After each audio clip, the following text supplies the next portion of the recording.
জানি তো না কখন মৌত আসবে। 1 মিনিটের নাই ভরসা, এটাই তো সত্য। মা বাবা চোখের পানি ঝরাবে বটে, আমাকে কবরে দিয়ে আসবে বটে, কিন্তু 2 দিন পরে আমাকে ভুলা যাবে, এটাও বটে। এটাও স্মরণে রাখবে না, 2 দিন পরে ভুলা যাবে। বাকিগুলাকে সামলাইতে যে আমাকে ভুলা যাবে, যে আমি যে কবরে একা পড়ে আসি, বাকি ভাই বোনকে সামলাইতে যে বলবে, সুস্পষ্ট বলবে, বলে যে একটার জন্য কি সবটিরে মারমু নাকি, একটার জন্য কি সবাই জান দিমু নাকি, বলে না? না বলে না? মনে হয় বলে না। একটা সন্তান যখন অ্যাক্সিডেন্ট হয়ে যায় তো মা বাবা বলে আরো তো 5টা আছে, এদেরও তো দেখতে হবে, এদেরও তো ভবিষ্যৎ আছে, একটা নিয়ে কানলে তো হবে না। তো 2 দিন পরে তো সব ভুলা যাবে, যে 1 মিনিটের নাই ভরসা যেই ভবিষ্যৎটা, ঠিক না? ওটাকে সামনে নিয়ে কতই না পরিশ্রম। কিন্তু আমি এটা বুঝাইতে চাইতেছি না, আমি এটার আদলে বা আলোকে আরেকটা বুঝাইতে চাইতেছি। যে সমস্যায় সবাই জর্জরিত আর সবাই সম্মুখীন, আমাদের সবার সামনে এই সমস্যা, সেটা হলো মৌতের সমস্যা, কবরের সমস্যা, হিসাব কিতাবের সমস্যা, পুলসিরাতের সমস্যা, আর সবচেয়ে বড় জান্নাত পাওয়া। এটা সবাই সমান, নারী যতটুকু পুরুষ অতটুকু, কারোরটা কাউকে জিজ্ঞাসা করা হবে না। লা তাজিরু ওয়াজিরাতুন বিজরা উখরা, একজনেরটা দিয়ে আরেকজনের চলবে না, বাবারটা দিয়ে ছেলের চলবে না। যদি চলতো তো দুনিয়ায় সর্বোচ্চ পদবিও আছে, প্রত্যেক দেশের সর্বোচ্চ পদবি হলো প্রেসিডেন্ট, ঠিক না? হ্যাঁ, আল্লাহর কাছে সর্বোচ্চ পদবি হলো রসুল। রসুলের উপরে আল্লাহর কাছে কোনো পদবি নেই। নূহ আলাইহিস সালামের তার ছেলের জন্য চলতো, অথচ নূহ আলাইহিস সালাম রসুল। শুধু রসুল না, জিনার থেকে আবার মানব জাতি শুরু। আমরা বললেও বলতে পারি আমাদের আদি পিতা আদম, সেকেন্ড পিতা নূহ, থার্ড পিতা ইব্রাহিম আলাইহিস সালাম। এটা বললেও বলতে পারি। রসুল, ওনার পরিচয় ছেলের জন্য চলে নাই, স্বামীর পরিচয় স্ত্রীর জন্য চলে নাই। নূহ আলাইহিস সালামের স্ত্রীর জন্য তার স্বামীর পরিচয় চলে নাই। লূত আলাইহিস সালামের স্ত্রীর জন্য লূত আলাইহিস সালামের পরিচয় চলে নাই। আবু তালেবের জন্য মুহাম্মদুর রাসূলুল্লাহ সাল্লাল্লাহু আলাইহি ওয়াসাল্লামের পরিচয় চলে নাই। যার স্থান হলো আল্লাহর পরে, নাইলে ওলামারা কেন লিখতেন বাদ আজ খোদা বুজুর্গ, আল্লাহর পরে আপনার স্থানটা। এতটুক লেখা কলম ভেঙ্গা ফেলছে যে আর কিছু লিখতে হবে না, বাদ আজ খোদা বুজুর্গ তু কিসসা মুখতাসার। সমস্ত লেখক লেখা কলমটাকে ভেঙ্গা ফেলায় দিছে যে আর কিছু লিখতে হবে না। ওনার পরিচয় চলতো, ওনার পরিচয় চলে নাই। বিদায় একটা সমস্যার আমরা সবাই সম্মুখীন, সমভাবে, একটুও কম না। 2 শ্রেণী ব্যতীত প্রত্যেক শ্রেণী, বললাম না, প্রাপ্তবয়স্ক হওয়ার পরে যদি 1 মিনিট সময় পাইল, বেশি বাঁচলো, তাহলে 1 মিনিটের জন্য সে সম্মুখীন হবে। আর আমরা সবাই সম্মুখীন। নারী যতটুকু, পুরুষ অতটুকু। একজনেরটা দিয়ে আরেকজনের চলবে না, বাপেরটা দিয়ে ছেলের চলবে না, ছেলেরটা দিয়ে বাপের চলবে না। যদি চলতো তাহলে ইব্রাহিম আলাইহিস সালামের আব্বারও চলতো। ইব্রাহিম খলিল, খলিল আল্লাহর কাছে সবচেয়ে বড় বড় উপাধি যারা পাইছেন, সবচেয়ে বড় উপাধি কয়েকটা পাইছেন, বেশি না। তার ভিতরে দুটা সবচেয়ে ঊর্ধ্বে, একটা হাবিব, একটা খলিল। এক নম্বরে হাবিব, আমাদের নবীজি হাবিবুল্লাহ। দ্বিতীয় হলেন খলিলুল্লাহ। ওনার আব্বার জন্য ইব্রাহিম আলাইহিস সালামের পরিচয় চলতো, চলে নাই। আল্লাহর কথাই সত্য, আল্লাহর গঠনতন্ত্রই সত্য, আল্লাহর রেজুলেশনই সত্য, আল্লাহর সংবিধানই সত্য। লা তাজিরু ওয়াজিরাতুন বিজরা উখরা। এই জন্য কথা বেশি বুঝাইতে হবে এটার প্রয়োজন মনে করি না। কথা অল্প হোক, কিন্তু যদি গভীর শ্রবণের মাধ্যমে ভিতরে ক্যাচ করতে পারি, তাহলে মনে হয় অল্প কথায় জীবন চেঞ্জ হবে। ইব্রাহিম ইবনে আদহাম রহমতুল্লাহ আলাইহ দুই শব্দে জীবন চেঞ্জ। যে আমি যদি ছাদে উঠ না পাই, তো আপনি রাজ প্রাসাদে বসে আল্লাহ পাবেন কি করে? এতটুক কথায় জীবন চেঞ্জ। বনি ইসরাইলের বদমাশ কিফিল, যেমন আজকে ব্যভিচার যার জীবনের নিশা ছিল, নিশা। আল্লাহ যেমন পয়সা দিছিলেন, এমন পুরুষত্ব দিছিলেন। জিনা যার নিশা ছিল, মাদকার কতটুক নিশা, এর চেয়ে বেশি নিশা ছিল। সে ডেলি 50 থেকে 60 লক্ষ টাকা বর্তমান টাকায় খরচ করত, কিন্তু ছোট একটা কথায় তার জীবন চেঞ্জ। আজকের দিনে যেই মেয়েকে ধরে নিয়ে আসছে, এখনো আঙ্গুল দিয়ে ছুঁয়া দেখে নাই। মেয়েও এটা অভ্যস্ত না, বা এটা তার পেশা না। সে বিপদের কারণে হাতে ধরা দিছে। তার কান্না দেখে জিজ্ঞাসা করছে, তুই এত জোরে কাঁদিস কেন? তো বলছে, কালকে এই চেহারাটা আল্লাহকে কি করে দেখাবো? আমি তো বাজারি না, এটা আমার পেশা না।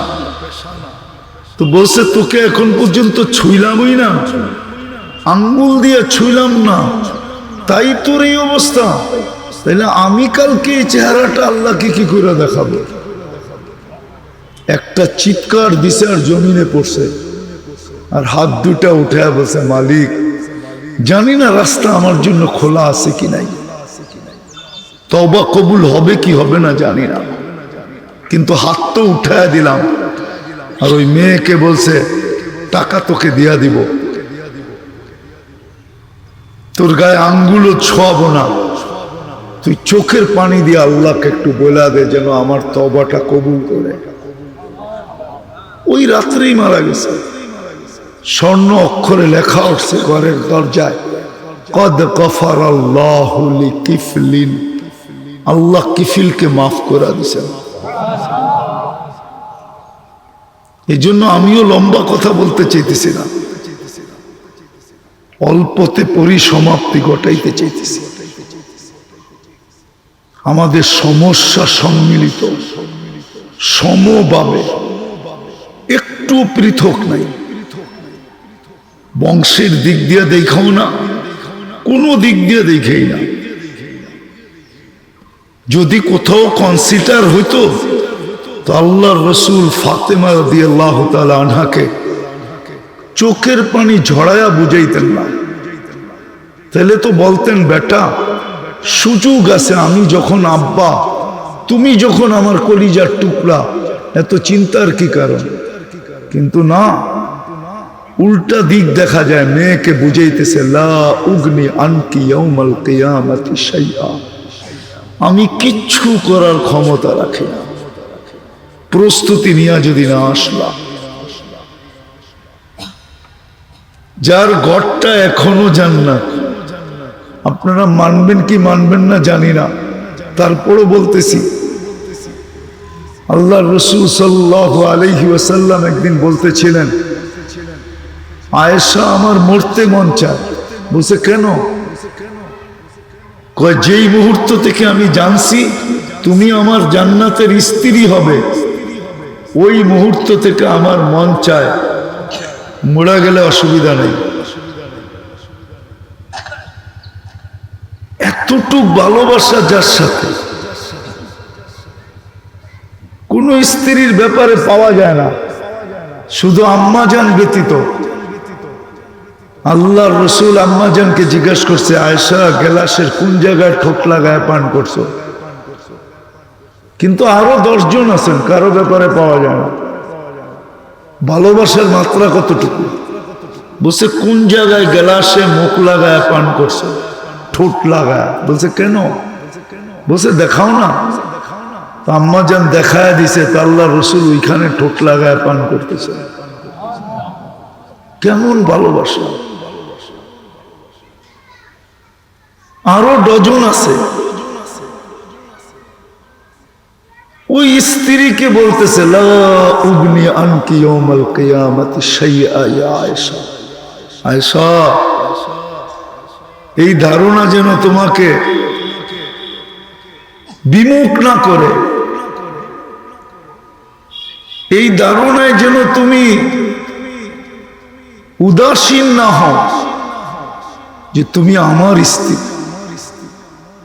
আমি তোমাকে এত ভালোবাসি। যার ভালোবাসা নিয়ে আল্লাহ রসূল দোয়া করতেন, দোয়া, আল্লাহুম্মা লা তাখুযনি ফি হুব্বি আয়েশা। আয় আল্লাহ, হক তো সবার পুরা দেই, কিন্তু ভালোবাসাটা একটু একে বেশি বাসি, এটার ব্যাপারে আপনি আমাকে ধরেন না। কেমন ভালোবাসা ওনাকে বলতেছে। বিদায় কথাকে গুছায় নিয়ে আসতেছে। অবেলা আসছেন তো আপনারা, আর আমিও অবেলা চলে আসছি, এই জন্য কথাকে গুছায় নিতেছি। সত্য এটাই, আমরা যারা দুনিয়াতে বিরাজমান, এক সমস্যার সম্মুখীন আমরা সবাই। সমাধান দুইভাবে করতে হবে, সম্মিলিতভাবে, পরিবার তো পারিবারিকভাবে, সমাজ তো সামাজিকভাবে, এলাকা তো এলাকাইভাবে, উম্মত তো উম্মত হিসাবে সম্মিলিত সমাধান করতে হবে। অনেকে ভাবে যে পরের চরখায় তেল দিয়া কি লাভ। পরের চরখা বোঝেন? আরে বোঝেন? আছে আপনাদের দেশে এই প্রবাদ বাক্য? চরখা বোঝেন তো? পরেরটায় তেল দিয়া কি লাভ? না না না, আপনাকে সমাধান সম্মিলিতভাবে করতে হবে। আজকে সম্মিলিতভাবে করি না বিদায় আমাদের সমাজের চিত্র এরকম। অথচ আমরা মুসলমান, অথচ আমরা উম্মতে মুহাম্মাদি, যাদের দেখা রাখার দায়িত্ব আল্লাহ, আল্লাহ নিজে নিছেন। আল্লাহ নিজে নবীজিকে আশ্বস্ত করছেন, লা আতরুকু উম্মাতাকা ফারদা ওয়ালা ওয়াহদা, আপনার উম্মতকে আমি একা ছাড়ব না। কিন্তু আজকে যদি আমি আল্লাহকে প্রশ্ন করি, আল্লাহ আমরা যেদিকে তাকাই মুসলমান, আমরা তো কাউকে আমাদের সাথে দেখি না, না আপনাকে দেখি, না ডাইনে কাউকে দেখি, না বামে কাউকে দেখি, না সামনে কাউকে দেখি, না পিছে দেখি। আজকে তো সারা দুনিয়ায় আমাদের চেয়ে নিষ্পেষিত কেউ নাই। আমরা লাখো লাখ যদি ডেলি মারা যাই তাহলে তার কারো কিছু আসে যায় না, বরং সারা দুনিয়ার স্কিম সমস্ত দুনিয়া আলাদা, মুসলমান ছাড়া এমনকি মুসলমানের ঘরের সন্তানও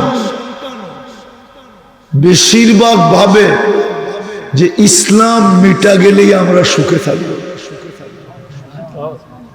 ঠিক না? ঠিক না? এই ধারণাটা সবাই করে না যে ইসলাম থেকে বাহির হয়ে গেলেই আমরা, আপনি যুবকদেরকে জিজ্ঞেস করেন, এদের চলা, এদের ফিরা, এদের উঠা, এদের বসা, এদের পোশাক, এদের আশাক দেখেন আপনি, এদের চুল কাটার স্টাইল, এদের 14 তারিখ, এদের 31st নাইট, এদের পয়লা বৈশাখ দেখেন আপনি। কি ইসলাম? কি বলেন? ইসলাম কয়জন? শতকরা 90 জনই তো এরকম। বুঝে গেল সবাই এখন ভাবতেছে যে আমরা মনে হয় পিছিয়ে আসি মুসলমান হওয়ার কারণে, অথচ আল্লাহ 70% সম্পদ মুসলমানের হাতে দিয়েছেন। দুনিয়ার 70% সম্পদ মুসলমানের কাছে। দুনিয়ার সবচেয়ে বেশি আইটেম মুসলমান খায়, সবচেয়ে বেশি আইটেম মুসলমান খায়। মুসলমানের চেয়ে বেশি আইটেম কেউ দুনিয়াতে খায় না। দুনিয়ায় সবচেয়ে বেশি কাপড় মুসলমান পরে, আল্লাহ পড়ায়। সবচেয়ে বেশি কাপড় কাদেরকে পড়ায়? সবচেয়ে দামি জিনিস কাদেরকে ব্যবহার করায় বলেন? মনে হয় আপনারা জানেন না, ঠিক না? দুনিয়ার সবচেয়ে দামি জিনিস আল্লাহ মুসলমানকে ব্যবহার করায়। দুনিয়ার সমস্ত ব্র্যান্ড মুসলমান ব্যবহার করে, আল্লাহ করায়।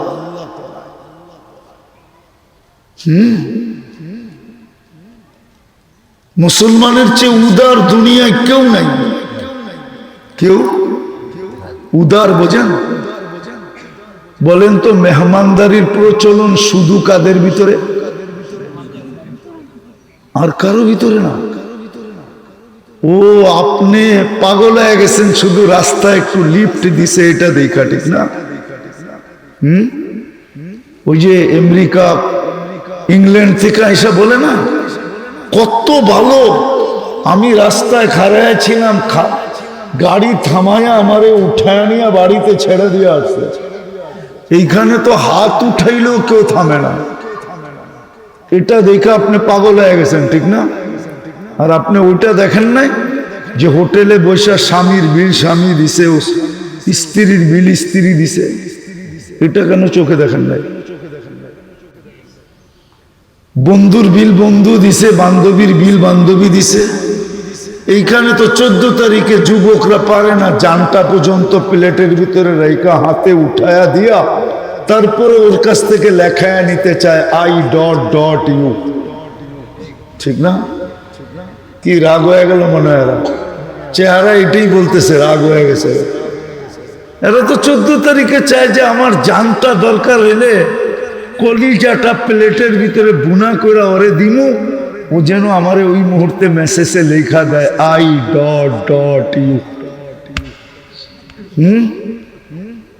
ওইখানে তো হোটেলে বসে খায়, দুইজনের বিল দেয়, খালি একটু গালে গাল লাগায়া ফুল পর্যন্ত কিনা দেয় না, খালি গালে গাল লাগায়া বলে ইউ আর মাই হানি, বাস শেষ, তুই আমার মধু, কাহিনী শেষ।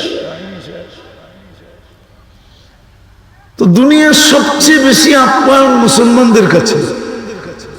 আপনি আমাকে তো বুঝাইতে হবে না, আমরা তো দেখি আমরা তো যখন যাই তখন তো দেখি ওদের চক্ষু কপালে উঠা যায়, চক্ষু কপালে উঠা যায়, চক্ষু। আমার জীবনের কাহিনী বলতেছি। 2008-এ আমি ফ্রান্স থেকে এক দেশে যেতেছিলাম, বাইরোড। তো ফজরের নামাজের আগে বাহির হয়েছি। ওইখানে হাইওয়েতে রেস্ট এরিয়া আছে, রেস্ট এরিয়া খুব সুন্দর, গোসল টোসল সব কিছু আছে, গাড়ি রেখা ঘুমানো যায়, রেস্ট রুমও আছে। আমরা ফজরে নামাজ পড়ছি, নাস্তার সময় হয়েছে, ফজর করেই নাস্তা করব। তো যেখানে নামাজ পড়ছি ওইখানে দস্তরখান বিছাইছি। তো গাড়ির ভিতরে প্রচুর খাওয়া, মনে হয় নাস্তায় আইটেম হবে, ড্রাই আইটেমই 25-30 আইটেম। আমরা দস্তরখান বিছাইছি, ফ্রান্সিসি একটা ফ্যামিলি এসে গাড়ি থামছে। তো এদের সাথে 2-3টা বাচ্চা ছিল। বাচ্চা তো বাচ্চাই হয়, ঠিক না? কি খাওয়ান দেখলে বাচ্চা তো খাক আর না খাক, বাচ্চা তো বাচ্চা, ঠিক না? তোরা গাড়ির দরজা খুলছে মতো বাচ্চা খাওয়ান দেখা সব বাচ্চা হুড়ুড়ে চলে আসছে। আমরাও বাচ্চা করে খেলনা মনে করে খাওয়ার মধ্যে ছেড়ে দিছি। এখন ওই মা বাবা শুধু দেখতেছে আর হাসতেছে যে এটা কি। আমাদের দেশে তো এই চিত্র নাই, এরা কোত্থেকে আসছে? এরা না বিরক্তি বোধ করে বাচ্চা এটা ধরে তো রাখে, ওইটা ধরে আবার রাখে, ওইটা ধরে আবার রাখে, যেটা ওর মনে চায় ওইটা নিতেছে। কারণ আমাদের সাথে পুরো গাড়ির বহর, 7টা না 8টা গাড়ি, আর সব খানা দিয়া ভরা, পিছনে বিরাট বিরাট ক্যাবিনেট আছে খাওয়ার। তা আমরা হাসতেছি আর দেখতেছি। তো এরা ওয়াশরুম টুম সেরা এসে জিজ্ঞেস করতেছে যে তোমরা কারা, তোমাদের পরিচয় কি? এই দৃশ্য তো আমাদের এই বয়সে আমরা কোনোদিন আমাদের দেশে আমাদের দেখিও না, আমাদের ছেলের সাথে কেউ করেও নাই। তোমরা কারা? তো ফ্রান্সিসিতে পরিচয় দিল যে আমরা তো মুসলমান, তাবলিগওয়ালা, আমাদের ধর্ম এটাই শিক্ষা দেয়। অনেকক্ষণ এদেরকে কথা হইলো, বললো তোমরাও নাস্তা করো, এরাও বসে গেল। তোরা শেষমেশ বললো যে আমরা জীবন যতটুকুই আর বাঁচি না না বাঁচি, আর যতটুকুই বাঁচলাম, প্রথম এরকম একটা হাইওয়েতে দৃশ্য দেখলাম। এই দৃশ্য আমাদের জীবনে বিরাট বড় রেখাপাত করলো। ওই মুহূর্তে তো মুসলমান হয় নাই, কিন্তু আমার বিশ্বাস হবে, হয়ে গেছে মনে হয়। 2008-এর কথা তো, এটা তো দুনিয়ার কোনো জাতির ভিতরে নাই। তারপরও আমরা নির্যাতিত কেন? এই জন্যই নির্যাতিত যে আমাদের সামনে যে সমস্যা আছে, যেটা সম্মিলিত সমস্যা, ওটাকে আমরা সমস্যা মনে করি না। এটা সমাধানের 2টা রাস্তা, ওই 2 রাস্তার এক রাস্তার উপরও আমরা নাই। ব্যক্তিগত সমাধানেও নাই, যেটা নারী পুরুষ নির্বিশেষে, ছোট বড় নির্বিশেষে প্রত্যেক যুবকের দায়িত্ব ছিল যে আমার সমস্যা আমি সমাধান করি। জানি তো না কখন মৌত আসবে, 1 মিনিটের নাই ভরসা, এটাই তো সত্য। মা বাবা চোখের পানি ঝরাবে বটে, আমাকে কবরে দিয়ে আসবে বটে, কিন্তু 2 দিন পরে আমাকে ভুলা যাবে, এটাও বটে। এটাও স্মরণে রাখবে না, 2 দিন পরে ভুলা যাবে। বাকিগুলাকে সামলাইতে যে আমাকে ভুলা যাবে, যে আমি যে কবরে একা পড়ে আসি, বাকি ভাই বোনকে সামলাইতে যে বলবে, সুস্পষ্ট বলবে, বলে যে একটার জন্য কি সবটিরে মারমু নাকি, একটার জন্য কি সবাই জান দিমু নাকি? বলে না? না বলে না? মনে হয় বলে না। একটা সন্তান যখন অ্যাক্সিডেন্ট হয়ে যায় তো মা বাবা বলে আরো তো 5টা আছে, এদেরও তো দেখতে হবে, এদেরও তো ভবিষ্যৎ আছে, একটা নিয়ে কানলে তো হবে না। তো 2 দিন পরে তো সব ভুলে যাবে। এই জন্য কথা কিন্তু শেষ। সমস্যা আমাদের সবার সমমানে, সমাধান করতে হবে 2 ভাবে, ব্যক্তিগতভাবেও সমাধান করতে হবে, সম্মিলিতভাবেও সমাধান করতে হবে। এই জন্য একজন পরিবারের মা বাবার উচিত ইসলাম শিখাইছেন জন্ম লগ্ন থেকে বালেগ হওয়া পর্যন্ত সন্তানকে কি শিখাবে। আমি তো বলি যাকে আল্লাহ 5টা সন্তান দিয়েছেন, 5টা, আল্লাহ যদি জিজ্ঞাসা করে যে 5×14 কত, কত 70, ঠিক না? আরে যার 4টা দিছে তাকেও যদি আল্লাহ জিজ্ঞাসা করে 4×14 কত, 56, আল্লাহ যদি জিজ্ঞাসা করে বালেগ হওয়া পর্যন্ত 14 বছর, এই সময়টা তুমি সন্তানের কোন কাজে লাগাইছো বলো, আর আগে চলো। এই সময়টা, কেননা বালেগ হওয়ার পরে আর কর্তৃত্ব আমার হাতে নাই, শরীয়তও দেয় নাই, আল্লাহও দেন নাই, আল্লাহ রসুলও দেন নাই। কিন্তু বালেগ হওয়া পর্যন্ত এই সময়টা কোন কাজে কাটাইছো? 4×14 = 56, আমারও তো একটা 14 আছে, তো 70 হয়ে গেল। আপনি বাঁচবেনই তো 60-70, পুরা সময়টার হিসাব হইল না, হইল না? কোথায় কাজে লাগাইছো? কিন্তু বলেন আমাদের সমাজের কয়জন মা বাবা এটা ভাবে? 200 টাকা বেতন দিয়ে মাদ্রাসায় পড়াইতে চায় না, শুধু 2 লাখ টাকা দিয়া আমার মনে হয় সিলেট শহরেও ভর্তি করানোর জন্য লাইন দিয়া দাঁড়ায় আছে। 2 লক্ষ টাকা শুধু ভর্তি ফি। আমাদের ঢাকা শহরে আছে, গুলশানে অস্ট্রেলিয়ান স্কুল, ভর্তি ফি জানি কত। আমি অনেকদিন আগে শুনছিলাম $1200, টাকা না, $12,000 শুধু ভর্তি ফি।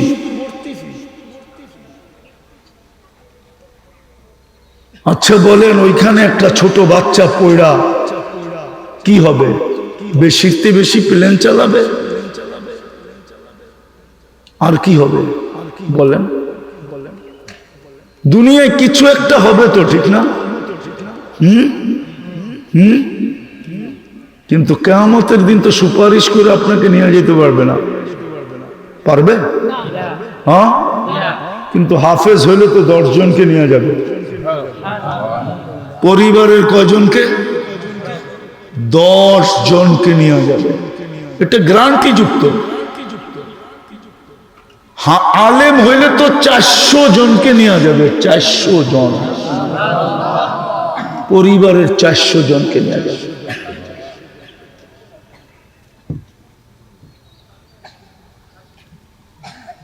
সত্য কাহিনী অ্যাড্রেস নিয়ে জানতে পারেন। আমাদের ঢাকা উত্তরায় আছে, ছেলে যাবে ইংল্যান্ডে পড়তে, তো বাবা বলতেছে তুই তো যাবি 2-4 বছর পরে আসবি, কবে আসিস না আসিস, দাদার কবরটা একটু জিয়ারত করে যা। তো ছেলের মুখ দিয়ে আল্লাহ বাইর করে দিছে, আব্বা আমি তো ইংল্যান্ড পড়তে যাইতেছি, এই পর্যন্ত তো তুমি শিখাইছো, কিন্তু দাদার কবরে যে কি বলবো কি পড়বো এটা তো আমিই জানি না। তো বাপের দিলের ভিতরে খুব দাগ লাগছে, সাথে সাথে কাগজ ছিঁড়ছে, পাসপোর্ট ছিঁড়ছে, বলছে তোর ইংল্যান্ড যেতে হবে না, তুই আগে শিখালো তারপরে যাবি। তুই তো আমার কবরের সামনে দাঁড়ায়ও বলবি কি পড়বো আমি তো জানি না, বাবা তো এটা শিখায় নাই আমাকে, বাবা তো আমাকে ইংল্যান্ডে শিক্ষিত করছে, ইংল্যান্ডের শিক্ষার ভিতরে তো এটা নাই। আমাদের উচিত কবর সবার সামনে সম্মিলিতভাবে উত্তোলন হইতে হবে, সমাধান হইতে হবে। প্রত্যেক মা বাবার উচিত শুধু দুনিয়ার অনিশ্চিত, কোন নিশ্চিত না, গ্যারান্টি যুক্ত না, গ্যারান্টি ছাড়া ভবিষ্যতের জন্য যদি এত মাথার ঘাম পায়ে ফেলতে পারেন, প্রবাস জীবন গ্রহণ করতে পারি, সবকিছু বিলীন করতে পারি ছেলের অনিশ্চিত ভবিষ্যতের জন্য, গ্যারান্টিহীন ভবিষ্যতের জন্য, সারা দিন যদি মুখে বলতে বলতে ফেনা উঠাইতে পারি যে আমার ছেলের ভবিষ্যতের জন্য করা যাইতেছি, অথচ এই ভবিষ্যৎ নিশ্চয়তা নাই। হ্যাঁ, রাগ হবেন না, কিন্তু সিলেটের মানুষ রাগ হবেন না। বহুত অট্টালিকা আছে, কেয়ারটেকার ফুর্তি করে থাকে, মোচ করে থাকে। কেয়ারটেকার চিনেন না? নাই? নাই? আছে? ওনার থাকার কেউ এখানে নাই, এই জন্য কে থাকে? ফুর্তিতে থাকে, ফুর্তিতে। ও সুইমিং পুলে গোসল করে, টববাতে গোসল করে, টববাত আছে না লাগানো? হ্যাঁ, কামরাগুলাতে ও মজা করে থাকে, অথচ ওনার থাকার লোক নাই। কে থাকবে? না নাই এরকম? একটু বোঝেন না? সামান্য অনিশ্চিত ভবিষ্যৎ, যেটার কোনো নিশ্চয়তা নাই, ওটার জন্য যদি মাথার ঘাম পায়ে ফেলতে পারেন, তাইলে আখেরাত গড়ার জন্য কেন পারবেন না? মা বাবার তো উচিত ছিল কমসে কম 14 বছর, যে বেটা তোকে স্কুলে পাঠাবো, কলেজে পাঠাবো, অক্সফোর্ডে পাঠাবো, ইংল্যান্ডে পাঠাবো, কিন্তু 14 বছর যেদিন পুরা হবে ওদিন পাঠাবো। 14 বছর পর্যন্ত আমার কামাই, এটা আমি আমার জন্য ব্যবহার করব। তোকে 14 বছর যেইখানে লাগাইলে আমার অ্যাকাউন্টে আসবে, দরকার হলে ছিকল দিয়া তোকে ওইখানে বাইন্দা কাটাবো, তারপরে তোকে ছেড়ে দিব। যদি এই কথা সত্য হয়, তাহলে এটা কেন সত্য হবে না? আপনাদের প্রবাদ বাক্য যদি এটা হয়, আমাকে একটা শিক্ষিত মা দাও, আমি একটা শিক্ষিত সমাজ দিব, তাহলে আমারটা কেন সত্য হবে না? আমি তো বলবো আমাকে একটা শিক্ষিত না দিনদার মা দাও, আমি একটা সমাজ না দুনিয়া দিব। দুনিয়া আমাকে একটা দিনদার মা দাও, আমি একটা দিনদার দুনিয়া দিব। তুমি তো একটা সমাজ দিবে, আমি একটা দুনিয়া দিব, দুনিয়া। আর এটা সত্য, প্রমাণ আছে। এই জন্য আখেরাতের এক শব্দে চলে আসলাম, 4টা 5টাকে এক শব্দে নিয়ে আসলাম। আখেরাতের সমস্যা প্রত্যেক অস্তিত্বমান ব্যক্তির জন্য সমাধান 2 ভাবে, ব্যক্তিগতভাবে এবং সম্মিলিতভাবে। এই 2 দ্বারা একটা সমাধান করা যেতে হবে। যে সমাধান করা যাবে, সত্য কথা এটাই, চাই দুনিয়ার যত নিম্নমানের মানুষ হোক, তাইলে রাবেয়ার বাড়ি আমাকে কোনোদিন কাঁদাইতো না, বেলালের বাড়ি আমাকে কোনোদিন কাঁদাইতো না, ফেরাউনের কৃতদাসীর কবর আমাকে কোনোদিন কাঁদাইতো না, হাজারো কবর আমাকে কোনোদিন কাঁদাইতো না। বলে আপনিও কি মাজারি নাকি? না, মাজারি না। মাজারি বলতে যা বুঝে ওই মাজারি না, কিন্তু দুনিয়া ঘুরতে যায়, বহুত জায়গা দেখতে যায়, চোখে পানি ঝরছে, পানি ঝরাইতে পারছি, আর কিচ্ছু করতে পারি না। আপনারা চিনবেন না, ওলামারা চিনবে। আবু আব্দুল্লাহ আন্দলুসিকে আপনারা চিনেন না, হুজুররা চিনেন।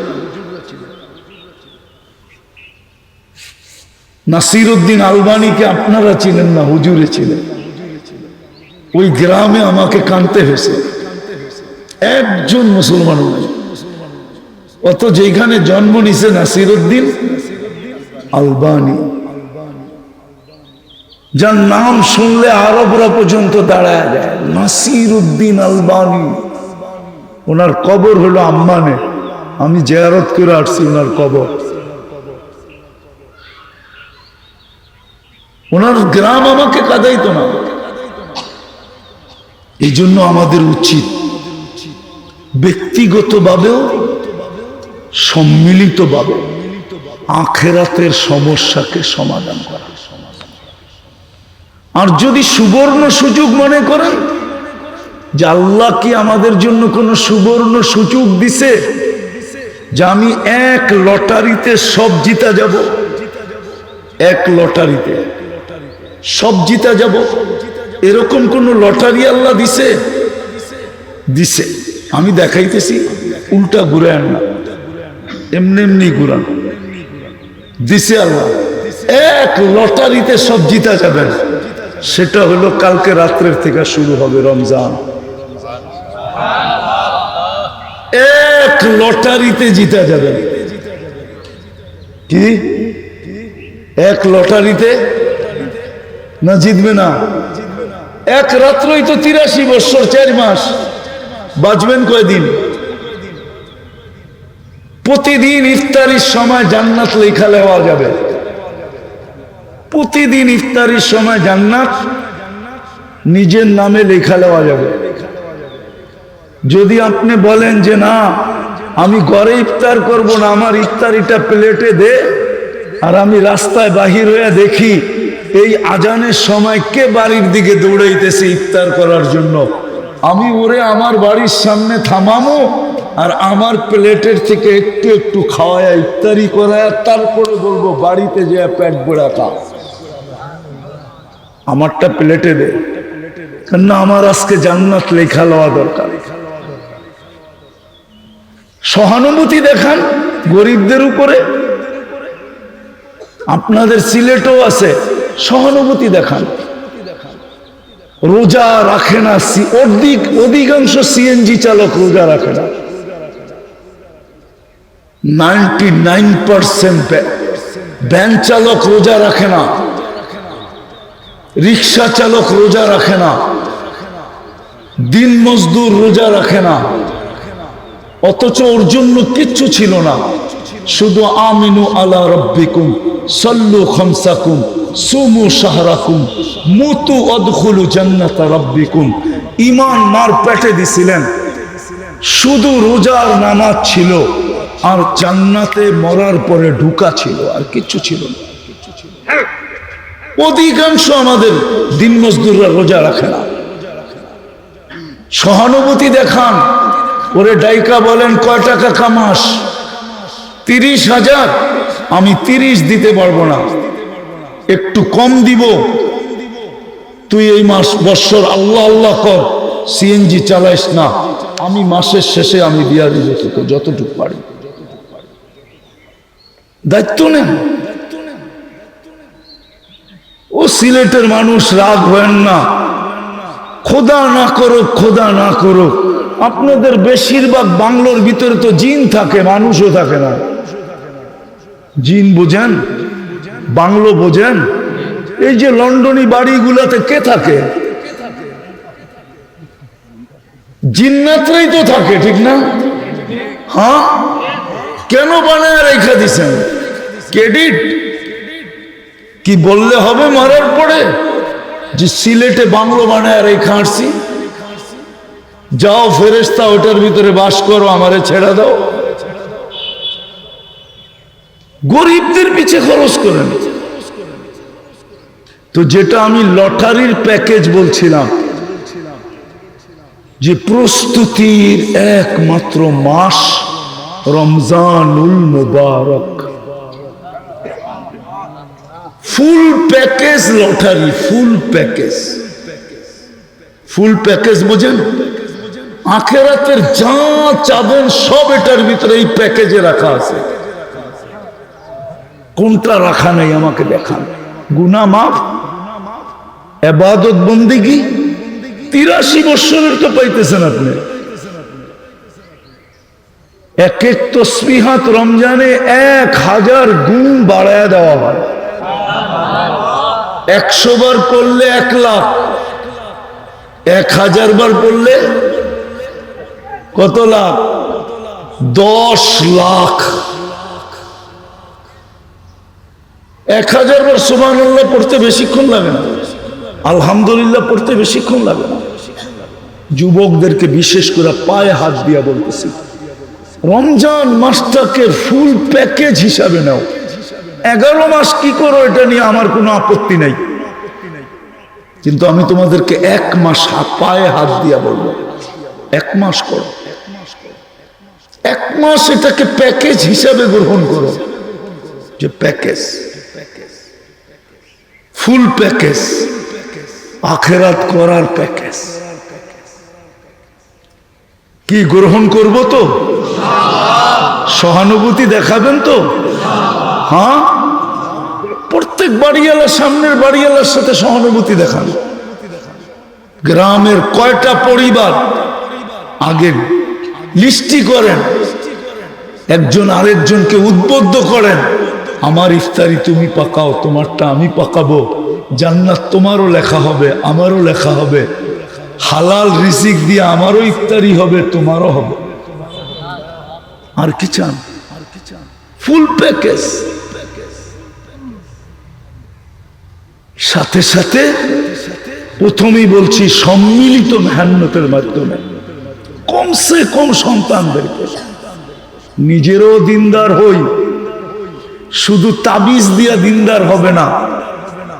সিলেটের মানুষ রাগ হয়ে যান না, আমরা দেখি তো আসলেই বোনের মাথাটা একটু আতায়া যাবে, শুধু মাথা আতাইলে দিনদার হবে না। হুজুর হাসতেছে, শুধু মাথা আতায়া দিলে দিনদার হবে না,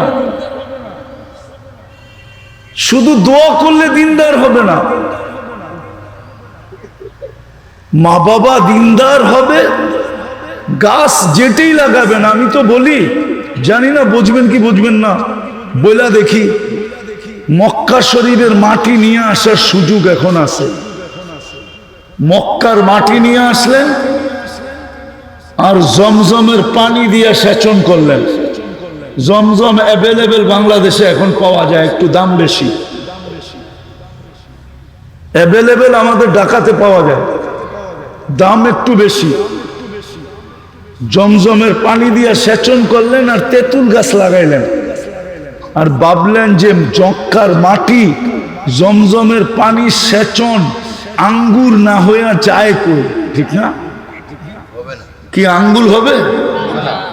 তেঁতুলই হবে। কিন্তু হইতে পারে মক্কার মাটি, জমজমের পানির বরকতে আমাদেরটা টক বেশি, এটা একটু টক কম হবে। আকৃতি আমাদেরটা ছোট, এটা একটু বড় হবে, এতটুক হবে, এছাড়া কিচ্ছু হবে না, হবে তেঁতুল। সত্য এটাই। মা বাবা যখন আলী আর ফাতেমা হয় তো সন্তান হাসান হুসাইন হয়। মা বাবা যখন ফাতেমা হয় তো সন্তান আব্দুল কাদের জিলানি হয়, জিলানি। মা যেরকম, বাবা যেরকম, সন্তান ওরকমই হয়। দেখেন না, ঘরে যেই ঘরে নামাজের পরিবেশ আছে, ল্যাংটা ছেলেও ল্যাংটা অবস্থায় সেজদা করে, ঠিক না? হাদিসে আছে, হাদিসে ইমামও হয়ে গেছে ল্যাংটা, ও কোরআন বেশি জানতো। আল্লাহ রসুল বলছে যে কোরআন বেশি জানে তাকে ইমাম বানায়, তো ও কোরআন বেশি জানতো। দারিদ্রতার যুগ ছিল, রুকুতে সেজদায় গেলে পিছে দিয়া সদরঘাট পুরা দেখা যেত। মহিলারাও নামাজে শরীক হইতো, তো নামাজ সালাম ফিরায়া মহিলারা বলতেছিল, গত্তু ইস্তাকারিকুম, আরে কারে ইমাম বানাইছো?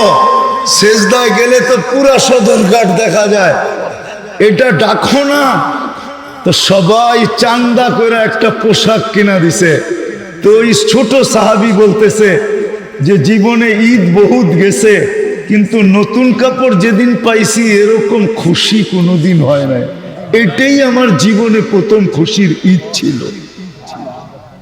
তো ঘরের পরিবার যদি দিনদার হয় তো ল্যাংটা ছেলেরাও রুকু সেজদা করে, আর ওই ঘরকে নিয়ে আল্লাহ গৌরব করে, গৌরব ফেরেশতাদেরকে দেখায়, দেখ করে কি এই বাচ্চা।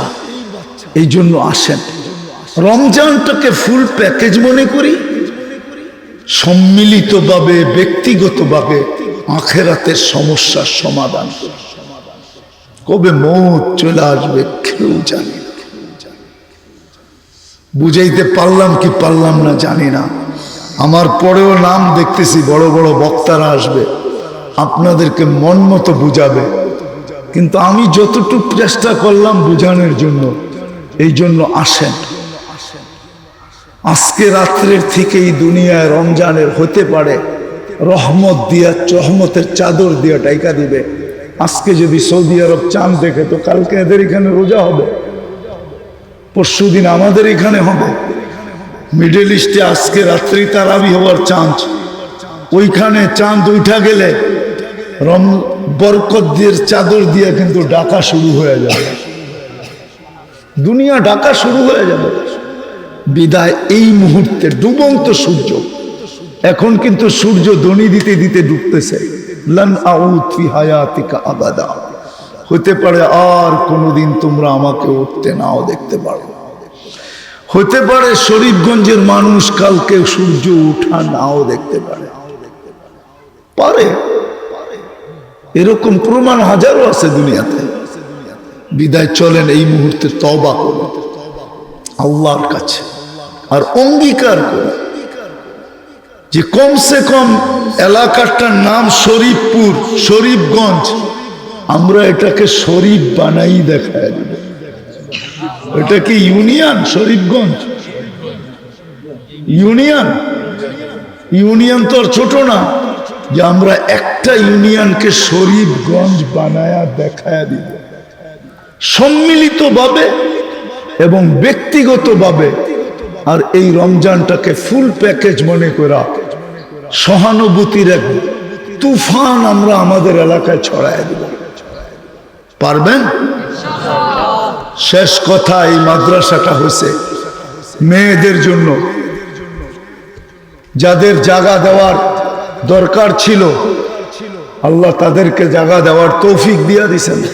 আপনারাই জানেন এটা হইতেছিল কি, এটা হইতেছিল কি আর হইল কি। সেন্টার হইলে ভালো হইতো, ঠিক না? তাহলে মাদ্রাসা যখন হয়েছে জায়গা আলা তো জায়গা দিয়া দিছে, বাকি আমাদের সম্মিলিত প্রচেষ্টায় উচিত, সম্মিলিত প্রচেষ্টায় আমাদের মেয়েদেরকে, অদূর ভবিষ্যতে ছেলেদের জন্য হবে আরো 1 বিঘা জায়গা নাকি দিছে, বিদায় আমাদের উচিত টাকা দেওয়ার দিয়া দিছে, বাকিটা আমাদের করণীয়। রমজান দানের এক সময় আসতেছে। আল্লাহর রসুল রমজানে এত দান করতেন, হাদিসের শব্দ কারিহিল মুরসালা, তুফান পর্যন্ত আল্লাহর রসুলের সামনে হেরা যেতেন, যা থাকতো ওটাই দান করে দিতেন। পুরো রমজানে এইভাবে দান করতেন। আমরাও সহানুভূতির রাস্তায় দানের মাধ্যমে একটা পরিবেশ তৈরি করি, করবো তো ইনশাআল্লাহ। দিবেন তো সন্তানদেরকে সহযোগিতা করবেন? কে কে করবেন দেখি? নামান, আরে আমারে তো বদনাম করে দিছে সিলেটালারা। এক ডিম বেচা বদনাম হয়ে গেছে, পুরা ফেসবুকে এটাই চলতেছে। হুজুর এক ডিম বেচা লাইছে 1 লাখ টাকা, এখন লইছেন পেঁপে বেচতে, এটা বেচমু কয় লাখ টাকা বলেন? হ্যাঁ, কি নিবে নাকি কেউ? মাদ্রাসার দিকে চায়া হতে পারে, দোয়া করব আমরা, এটা খাওয়ার দ্বারা রোগ ব্যাধির থেকেও মুক্তি মিলতে পারে, কঠিন থেকে কঠিন রোগ থেকেও মুক্তি মিলতে পারে। আল্লাহ পারে দোয়ার কারণে। কি কেউ কি নিবে 50,000 টাকা দিয়া? এরকম হিম্মত কি আছে মাদ্রাসার দিকে চায়া নিবে? হুজুরে 50 বলে দিছে, আমার 50 ইচ্ছা ছিল না, কেননা 1 লাখের নিচের আমার ইচ্ছা ছিল না। যখন লাখ দিয়ে শুরু করছি লাখই বেছি না, অসুবিধা কি? তারপরে তো হুজুর 50 বলে ফেলছে। কি আছে কেউ এরকম হিম্মত নাই? মানে 500, বেশি তো না, 500 ইউরো, 500 পাউন্ডও না। কে আছে যে 500 পাউন্ডও না, 500 কম পাউন্ড? ডলার হলে $500 মাত্র। না 10,000 তো এটা হইল নাকি? অর্ধেক বললেও তো বুঝতাম, মানুষকে বলতাম 5 ভাগের 1 ভাগ। একজন বলল 20,000, আমার বিশ্বাস 25,000 বলে, আমার বিশ্বাস 50ই যাবে। তাড়াতাড়ি আমার যাইতে হবে ওই পারে। বলেন হ্যাঁ 30 না, আরো বিশালা আছে এখানে। হয়তো একটু ভাবতেছে, ফোন করতে পারতেছে না, বিদেশে করতে পারলে এখনই বলতো, ভাই কি বলস, লয়ালমো সুটকি বানায় রেখা দিমু, তুই খাস, সুস্থ হয়ে যাবে। 35 গেছে গা, তাহলে আর 15 বাকি। বলেন বলেন জলদি বলেন, উঠে দিয়া দিই। 35 যে বলছে সে আর 15 দিলেই হয়ে যাবে। কি হবে 15? 50, ঠিক না? দিয়া দিব 35 পর্যন্ত যখন গেছেন, আর 50 কি 15 আর কি বাকি? মাশাআল্লাহ, আল্লাহ কবুল করুক। হয়ে গেছে 50। এখন আপনারাও নিবেন, তাহলে গাছের থেকে পাইরা আনি, ওগুলা কমে দেওয়া যাবে। কি বলেন? হ্যাঁ আছে আছে, আল্লাহ এগুলার ভিতরে বরকত রাখছে। আল্লাহুম্মা সাল্লি ওয়া সাল্লিম ওয়া বারিক আলা হাবিবিকা মুহাম্মদ কামা আনতা তুহিব্বু ওয়া তারদা। আল্লাহ বলার পর্ব শেষ, শোনার পর্ব শেষ।